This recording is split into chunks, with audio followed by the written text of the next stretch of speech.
Enabling Data Saver on Apple TV through your iPhone reduces the amount of data your Apple TV uses for streaming and downloads. This is helpful for saving mobile data or managing internet usage caps, allowing you to enjoy content while consuming less data.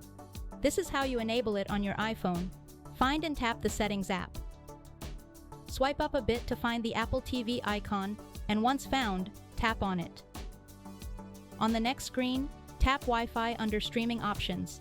By default, High Quality is selected, so tap Data Saver. Once enabled, Apple TV will stream media for only 1 GB per hour. Now go back to the previous screen and tap Wi-Fi under Download Options. Instead of High Quality, select Fast Downloads. This lowers the data and storage usage for movies and shows you want to watch on the go. And that's how you enable the Data Saver for Apple TV on your iPhone. We hope this guide can help you. Thanks for watching.